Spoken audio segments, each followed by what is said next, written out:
Как говорят мудрецы местные, мин таптабын саха. Вот так. Человек, который сюда попадет, я считаю, он просто окунется в другой мир. Я не ожидала увидеть песчаные дюны, с которых с одной стороны сосновый лес, а с другой стороны широкая, как океан, просто река. Очень сильно отличается от того, что мы можем увидеть в центральной России, потому что у нас все такое, маленькое, Нева она узкая, Москва-река она совсем никакая. Я очень счастлива, что здесь оказалась, и я не хочу думать о том, что завтра мне нужно улетать.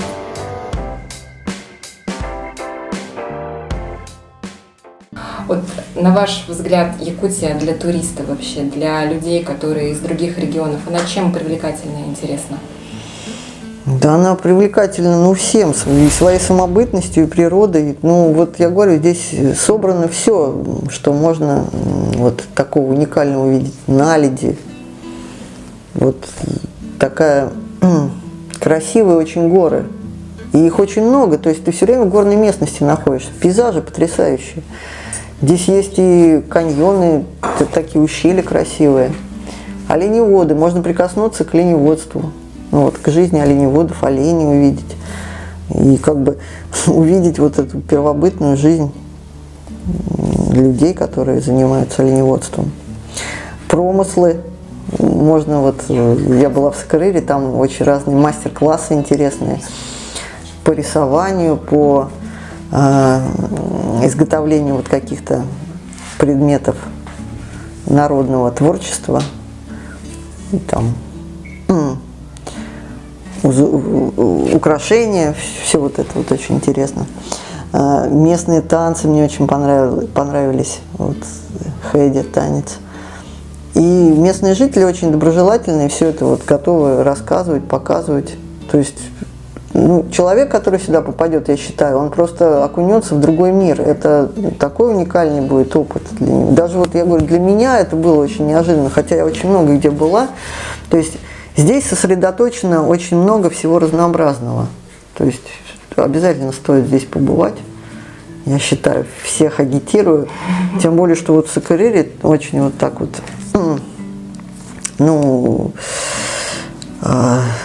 рады туристам и готовы им все показать. У них же они сейчас делают проект «Юрта мира», местные жители, администрация. И они вообще хотят собрать здесь не только национальные традиции венов, а вообще сделать как этнодеревню, чтобы там были и чукотские жилища, я уже заговариваюсь, у них иранги, и других национальностей, северных народностей, и кагиров там. То есть, чтобы человек, который приезжает в Сакырыр, они не только там якутскую и ивенскую культуру увидели, а еще и других коренных народов севера. То есть, побывав в одном месте, они как будто побывали на всем севере. Вот так вот. Что здесь, в отличие от многих регионов, есть свой национальный колорит. Он кроется в лицах. Он кроется в культуре, которую здесь стараются придерживаться. Это видно реально. То есть, если она где-то в каких-то местах там подумерла, ее пытаются возродить. Молодцы.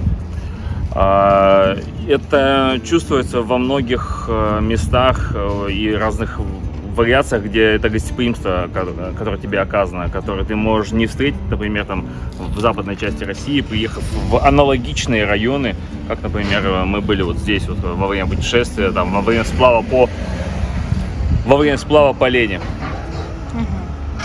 Я просто, понимаете, такие получаются какие-то общие слова, которые хочется какой-то конкретики внести, а ее очень сложно внести на самом деле. Поэтому я и не буду этим заниматься вот так. Просто тебе понравилась Якутия или нет? Мне вообще зашибись Якутия. Все, ребята, саха in my heart, как говорится. Мне кажется, что Якутия очень сильно по-прежнему недооценена. То есть с точки зрения природы для жителей Центральной России тут очень много скрыто, потому что, естественно, в первую очередь это Лена, во вторую очередь это, наверное, скальное образование, Исинские, Ленские столбы. И то, и другое, оно по масштабу очень сильно отличается от того, что мы можем увидеть в Центральной России, потому что у нас все такое, маленькое, Нева она узкая, Москва-река она совсем никакая. И когда ты видишь Лену, до горизонта практически уходящую реку вширь, конечно, это расширяет представление о родной природе очень заметно. При этом, хоть это и Россия, для нас это очень экзотическое направление, потому что, ну, не заезженное оно совсем получается. Если Байкал худо-бедно как-то мы освоили, то Якутия, это, конечно, совершенно неизведанная земля для россиян. Я не ожидала увидеть песчаные дюны, с которых с одной стороны сосновый лес, а с другой стороны широкая, как океан, просто река, и не было видно другого берега из-за дымки. Не были острова, и все это умещалось в одну картинку, это было потрясающе. К Синским столбам, к реке Синей, к Лене, к Ленским столбам я была еще более-менее готова. Но вот дюны, которые возникли совершенно неожиданно, мы не обращали, не акцентировали внимание на них в маршруте. И тут мы прибиваемся, выходим, и говорю, все вмещается в одну картинку. Сосновый лес такой, какой сосновый, еловый, елки там, ели торчат. С одной стороны, вот абсолютно песчаный бархан, вот просто как из каких-то фильмов, его песчаный гребень, уходящий вдаль, и справа широченная река, из-за дымки не видно другого берега, и остров в ней, и вот это все одна единая картинка, и вот это было потрясающе. Я думала, когда мы плыли именно вдоль всех ленских столбов, я думала, что же мне это напоминает, могла ли я что-то видеть подобное. Наверное, нет. Единственное место, которое приходило мне на ум, есть в Боливии. Там есть ущелье, которое покрыто тоже такими образованиями скальными, но они меньше, чаще, красного цвета, и внизу вся долина в кактусах, то есть совершенно по-другому выглядит. Но это единственное, что приходило на ум, и то после этого я понимала, что это совершенно другое. То есть я действительно такого не видела нигде.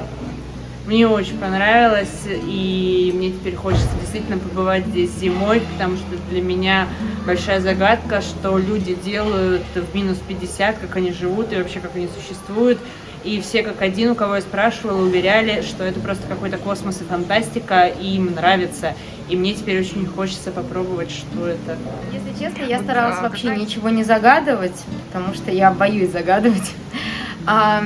Я была здесь очень давно, в 2013 году, и не была в тех местах, где мы были. Я была только в Якутске. И это была моя мечта пройти именно ту часть пути, которую мы прошли. Если честно, я старалась заранее не смотреть, не погружаться в историю местности, чтобы все на месте узнать. И, если честно, я ожидала, что увижу якутские деревни. Я не ожидала, что встречу здесь потомков государевых ямщиков. Я не ожидала, что встречу людей, которые хранят историю уже веками и сохраняют ее, и чтут.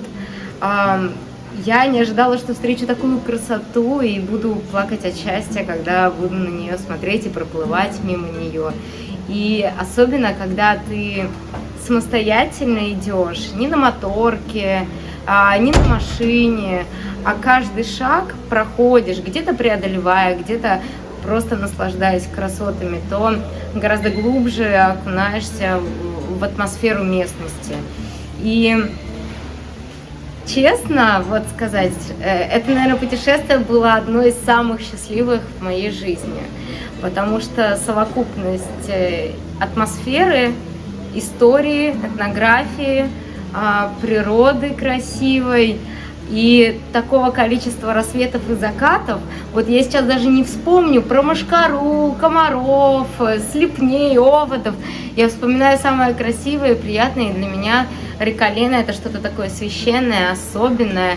И, наверное, еще в купе с тем, что здесь проживают и якуты, и русские, вот это тоже все соединяется и образуется такой свой особый непередаваемый колорит. Поэтому я очень счастлива, что здесь оказалась, и я не хочу думать о том, что завтра мне нужно улетать. Мы здесь уже 5 лет, ну лично я, и за 5 лет мы были много где, но если брать, мы даже половину еще не проехали. И да, и то, как мы проехали, то есть мы часть проехали с погружением, с полным, а часть галопом по Европам, как я называю, там один день там, ну, то есть из, там, ну, к примеру, есть 10, к примеру, или 100 интересных мест вот в этом Илусе, мы затронули 2, но были мы там? Не были. У меня знакомый в этом году приехал впервые в Якутию все, что... Вот у него, это известный блогер, не буду говорить, как его зовут, вот, мы с ним не настолько хорошо знакомы, я не помню просто, как у него аккаунт там. И он приехал, у него просто 3 поста, вот он себя просто фотографирует, у него замерзшее все, и он просто говорит, мороз, то есть он просто говорит, замерзли глаза. И 2-й пост, я не могу говорить. 3-й пост, там что-то еще, я зашел, меня привели в какой-то ресторан, и теперь я понимаю, почему здесь едят такое, потому что я не хочу есть там никакой салат, я хочу, дайте мне жеребенка, я хочу укусить оленя там за ногу, то есть вот такого плана. И вот у него были все такие посты. В итоге они съездили до Эмикона, 4-й пост на Эмиконе был опять, я приехал на полюс холода, как я выжил, и он вернулся назад. То есть человек просто на эмоциях проехал, ничего не рассказал, ничего не показал, просто фотографировал себя и кричал слово «мороз». Ну, оно прям, у него каждый пост сквозил морозом. И он вернется сюда еще раз, 250%, и уже более осознанно. То есть, и вот он для себя на сегодняшний день, он является первооткрывателем для себя. Он для себя открыл мороз.